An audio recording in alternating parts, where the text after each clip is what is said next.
Hello! Let me turn up the volume. Hello! Let me turn down my voice. Hello! Okay. How's it going, everybody? We're continuing on with the Conquest, like we did before. This volume still sounds a little bit too quiet. There. Now you can actually hear the game a little bit, maybe. Okay. Where we left off, we finished some previous Conquest stuff, but it was taking a little bit too long, so I decided to split it up. So this will be the rest of the Conquest and maybe a little bit of the introduction of the game, but we will see. So, we have left off with the mercenaries expelled and the Lethians crossing under new leadership. Kairos' forces congratulated themselves on bringing order to the settlement and guaranteeing a productive flow of resources. Over the course of this diversion, the army front advanced further into the tiers. Your skills were needed in the realm of Azure, Stalwart, or the Vellum Citadel. Oh god. Just getting gassy. Vellum Citadel was a library fortress, the largest archive of written word and tears, a school of ink and quill protected in the mainland, the archive of ancient lore for centuries, standing apart from the political upheavals of younger realms as an enduring pillar of knowledge. Ooh, I am going there. I get a little drink next to me too to accompany me, so if you hear a little bit of slurping, deal with it, I guess. The Vellum Citadel was an archive of a library of massive scale, and inhabitants were known as the School of Ink and Quill, a circle of ancients that, centuries ago, carved out their own mountainous refuge on lands unsettled by other major realms. Legend said that the Citadel housed a treasure trove of arcane knowledge. Overlord's spies infiltrated the school and confirmed as much. The time was ripe to send a detachment to the great library fortress and force the scholars to yield to Kairos. We got some decisions. So Siren sung and snared some stealthy stages, and a peaceful surrender turned bloody. Detachment of Kairos' army marched on the Vellum Citadel, expecting an orderly surrender. As they neared the main gates, a blast of arcane energy struck the commanders dead. Suddenly, the highest-ranking officer alive, Kairos' forces, looked to you for the next steps. The call weighed on your mind, as it had an immediate influence on soldier losses. You ordered the disfavored to advance their shield wall, knowing that a handful of Kairos' elite soldiers could hold off the attack until the Scarlet Chorus retreated. You knew that disfavored would despise you for any losses at the Scarlet Chorus's expense, but that was a small price to pay for saving lives. He ordered the expendable Scarlet Chorus to attack, commanding the disorderly mob forward to give the elite disfavored a chance to withdraw. Though a costly maneuver in terms of lives lost, this assured the survival of the most capable and effective soldiers. Yeah, I'm gonna have to go with that one. What's this? Siren Archon Song used her power to enthrall enemy mages who crept beyond the citadel walls. After Kairos' forces rounded up the arcane practitioners, disfavored began executing the new captives before they could share dangerous knowledge, a crime under Kairos' law, with the Scarlet Chorus. He punished the disfavored for executing mages bound to the Scarlet Chorus, ordering that several disfavored soldiers be given to the Archon Song as their personal bodyguards. He calmed the disfavored with a compromise. The sages' mouths would be bound with iron bridles, preventing them from speaking their forbidden knowledge. Damn.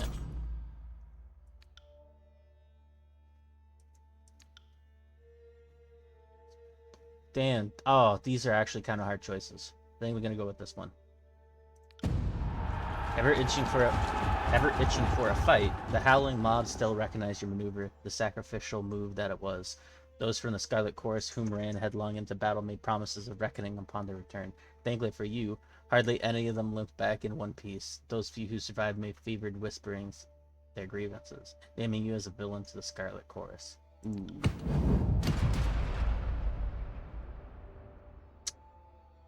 A dispute over the contraband parchment turned violent. Intercepted intelligence resulted in a lost disfavored.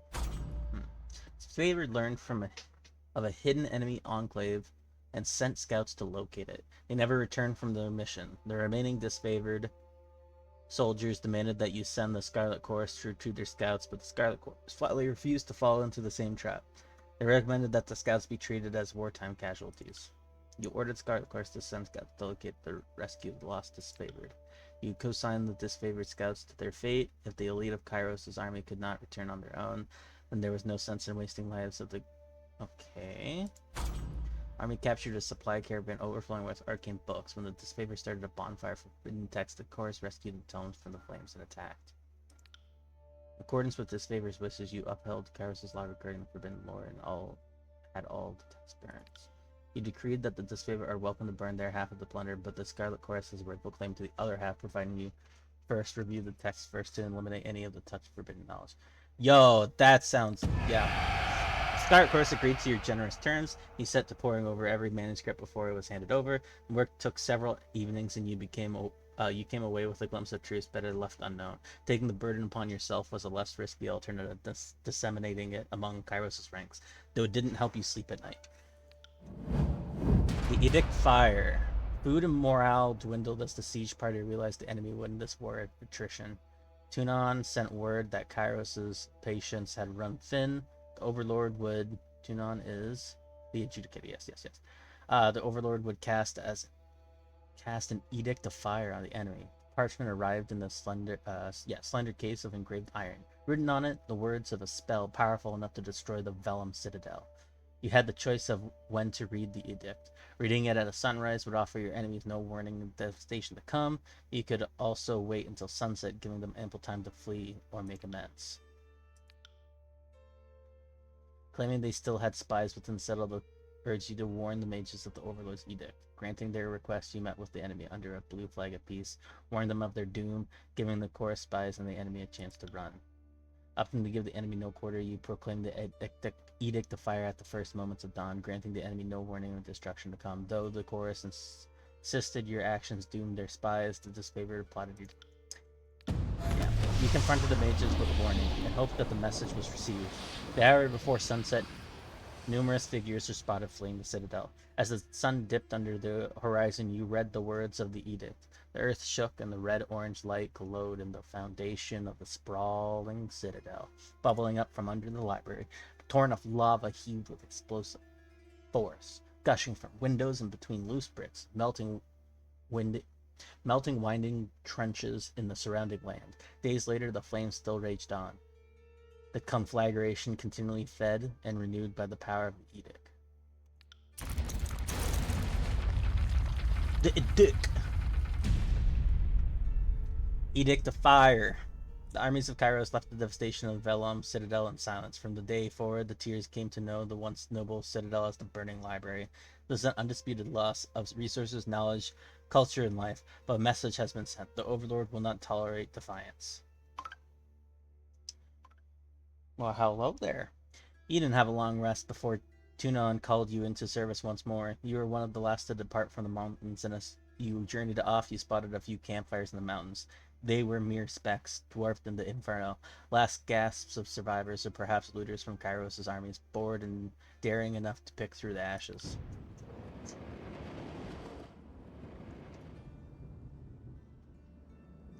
Okay, so we have finally finished the conquest. You have reached the end of Kairos' conquest. Do you want to continue or erase your progress and start over? I would love to continue. Our decisions are final.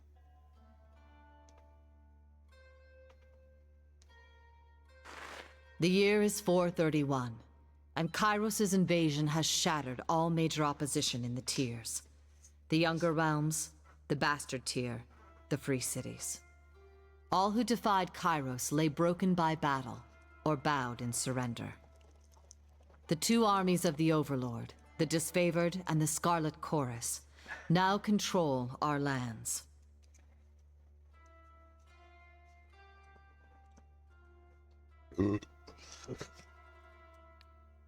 But our will is not yet extinguished. Not entirely. In the Valley of Vendrian's Well, those of us unwilling to bow to Kairos have banded together in defiance. Violating an oath of surrender from 2 years prior, we have staged a bloody uprising, murdering the Disfavored and Scarlet Chorus garrison in a midnight assault. With their main forces spread across the tiers, The disfavored and Scarlet Chorus redeploy to Vendrian's Well to crush the resistance, but months pass with no definitive battle. As disagreement and discord paralyze the Archons, we bide our time and wait for our message of insurrection to spread across the tiers.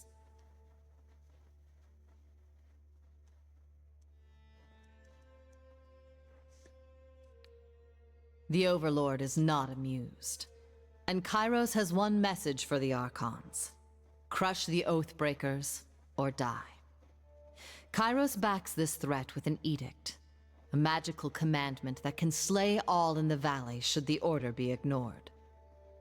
The honor of proclaiming this edict fell to you. Sent across the mountains to Vendrian's Well, you carry the Overlord's edict to read before the Archons. As you finally make your way through the winding mountain passes into the valley, the ground trembles, and Kairos' magic seals the way behind you. You are trapped in Vendrian's Well, with Kairos' armies and the Oathbreakers. The only way to survive is to fulfill the terms of the Overlord's edict, in any way that you can.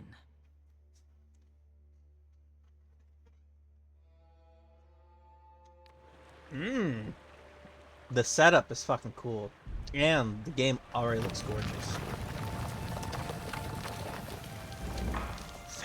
Fatebinder Gonduplamos, I presume. We've been expecting you. Watch for these windows to help you become familiar with the game. You can just... oh god. Yeah.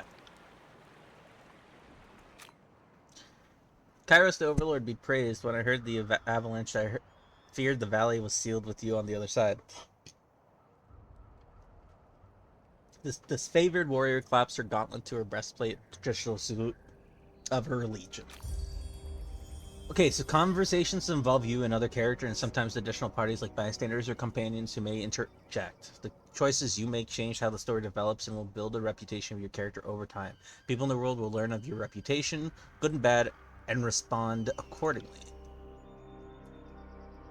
So your character's attribution, skills, history, and gender, as well as decisions you made in the Conquest, may all open up options for you in dialogue. These options are not necessarily superior to the other responses, but give you a wider variety of choices to select from. The manner in which someone responds to your choices depends on their individual personality and attitude. Okay, each player who speaks to you will display a banner beneath their portrait. These banners indicate which faction the character is allied with. The tooltip on these banners are... okay, cool.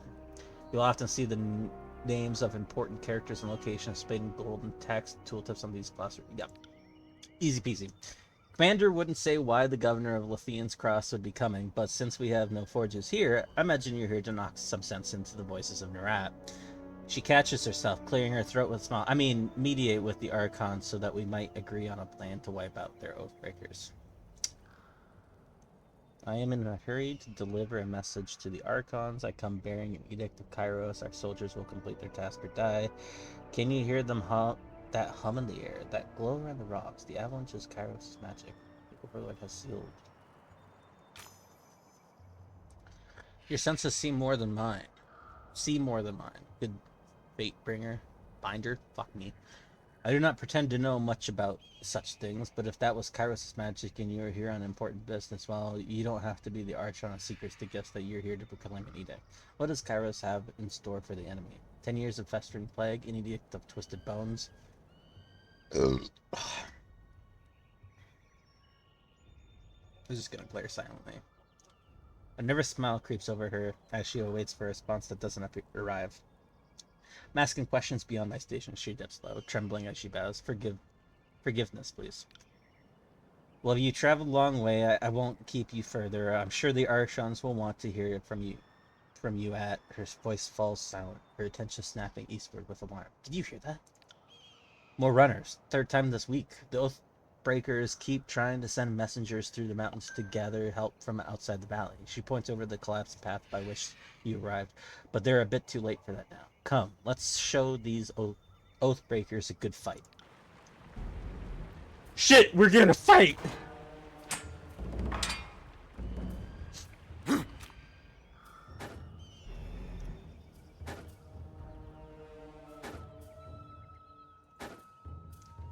Okay, so Tyranny uses possible real-time combat system because you will often manage more than one of your characters at a time. It's a good idea to pause the game, issue orders, resume real-time to see the orders play out. Options menu. Blah blah blah. Wait, spacebar pauses on a pause game. Your character can always perform basic attacks using their equipped weapon or the fist of fighting unarmed. Characters also have special abilities and spells they can use in combat. When a character is selected, their ability bar displays their hotkeyed abilities. As new abilities and spells are gained, they are automatically added to the ability bar. All of your character's abilities and spells can be accessed by selecting the category icon on the bottom of the selected frame.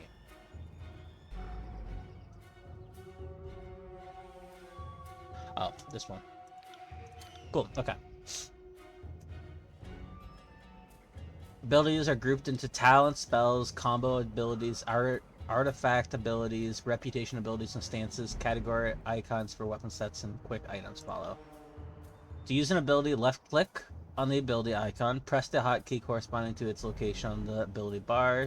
Your cursor will change to indicate whether your mouse is over a valid target for the ability. If the cursor has a red X in the corner, you're not over a valid target. If the cursor has a pair of feet in the corner, you will need to move closer to the target to use the ability. For abilities that target party members, healing stuff, you can click on the party portraits to... Okay, cool. All characters in the game, friend and foe, have 5 primary defenses against attacks: parry, dodge, endurance, will, and magic. These defenses are based on the character's attributes, equipped items, and other effects. Characters' accuracy is based on the skill, their type of weapon they are wielding. Accuracy is compared to the appropriate defenses when its attack is made to determine how likely it is the attack will hit. There are 4 possible results from any attack: hit, critical hit, graze, and miss. Critical hit increases your damage, while graze reduces it. With each attack, you gain experience on the weapon skills you use to attack. Even a miss will grant some experience. Okay, cool. Sorry, can't. I'm not dead yet.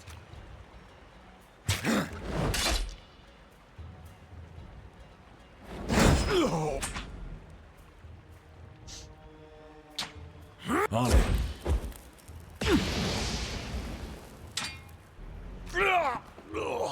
Hell yeah. Whetstone.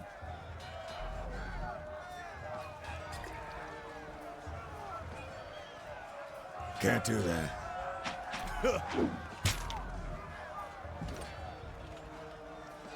A rock blocks the path ahead. You can squeeze through a narrow gap between, or you can attempt to push one of the boulders out of your way. I knew pushing it would work. Sorry, can't.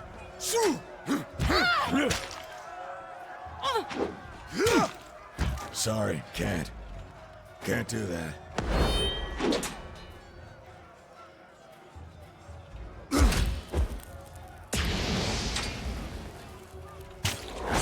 Take that!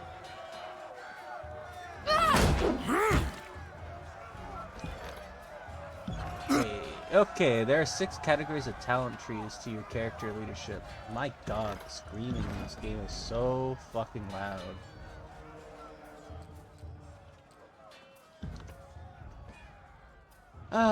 To your character leadership, defense, power, and magic. With each level, you gain 1 point to purchase talent from either its categories. The talent tree, each tier of talents unlocks based on how many talent points you have spent within the tree. To learn a talent, select its icon and the save button to its choice.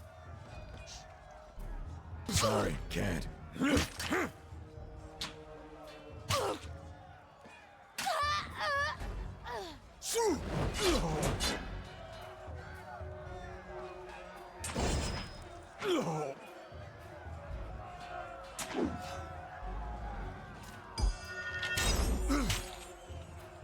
I got it.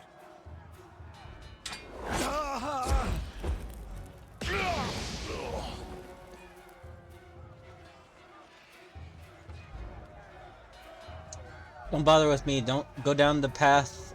Go down to the pass. Drastus. Soldier clutches gut winces. You can see a hint of entrails between his fingers. You're wounded. It's not trivial. He laughs through his clenched teeth. This, but a scratch. I've seen twice as worse times. 10 times over. Devil's over in pain, gagging and shivering. Set him fine. Soldier moans and shakes his head. Graven ash protects. You go on and help the others. There has to be something I can do to help him, though, right?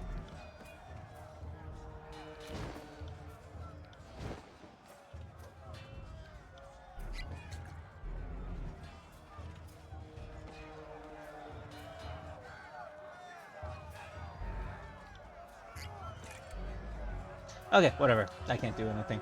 Moving cautiously. Can't do that. Oh, the art style in this game is actually fucking gorgeous. Try and catch me, worm. The young Scarlet Fury weaves around the Vendrian guard attackers, avoiding their weapons with fluid grace. She nods to your knowledge of you.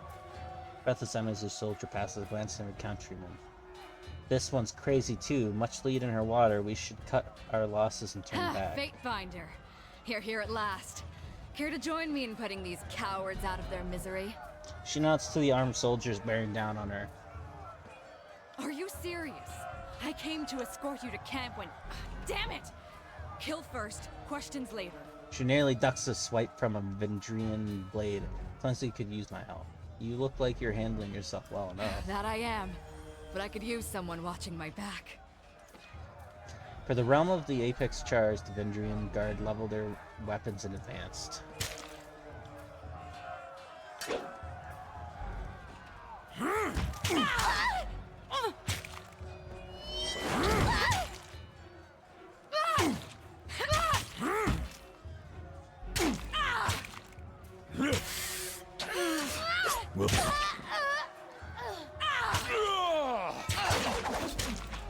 Will do.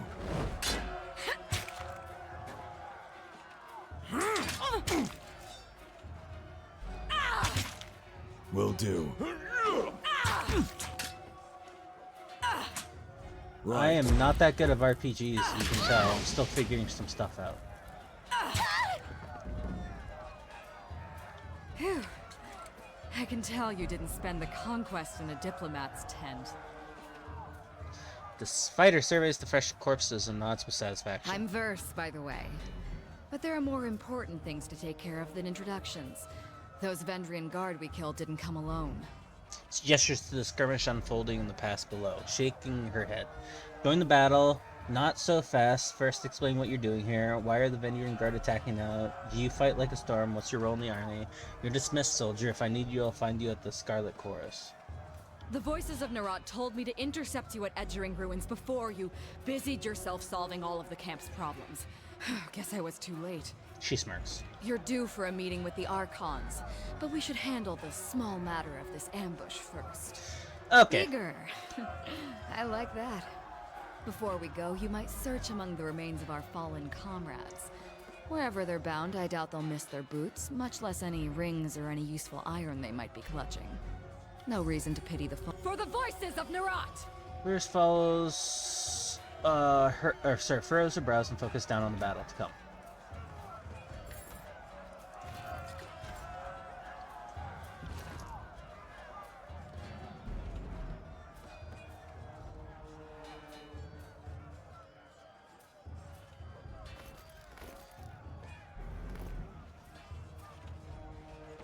Okay.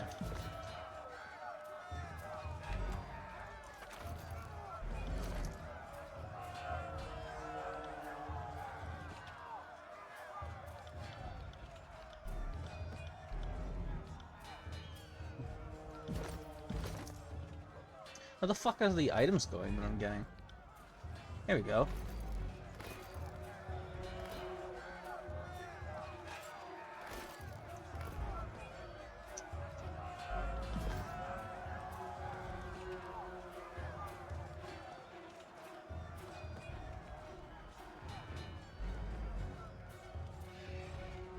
Eyes forward, no looking back. The Vendrian guard warrior roars with a falx held high. His words largely lost over the din. Stand aside or your funeral will be over the side of the bluff. Seeing you squarely in his path, the soldier points his weapon over your way. Bleh. I applaud your bravery, but I implore you to end this foolishness and lay down your arms. Not a chance. If I surrender, I'm as good as dead. At least we can drag some Kairos chosen along our short journey to the void. As he signals his men to charge, the sound of chanting rises from the south, drawing his attention. Scarlet Chorus reinforcements. Hurry!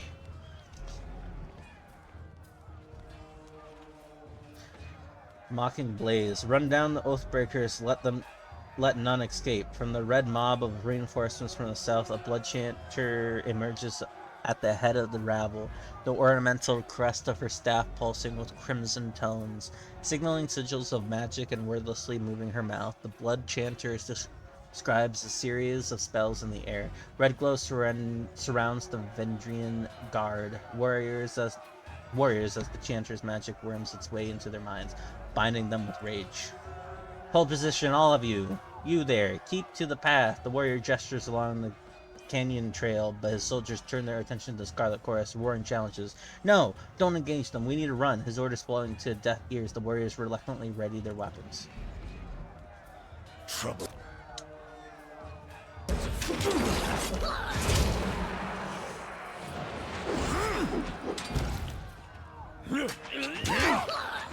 Right.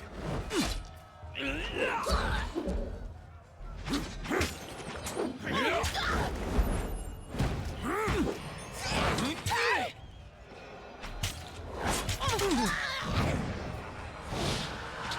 got it. On it. I died. Where is this bitch? He's not doing anything.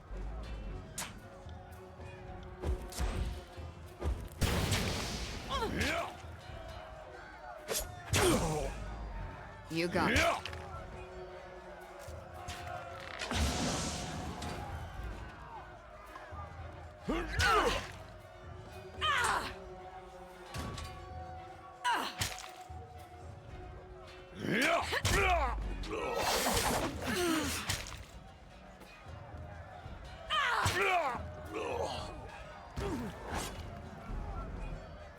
You got it.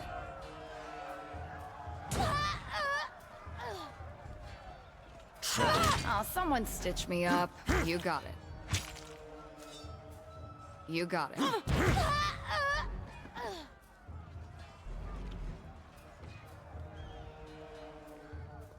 I'm still getting a little hang of it, okay? Don't judge me. Come quick, we have a situation on the cliffside. They have the commander.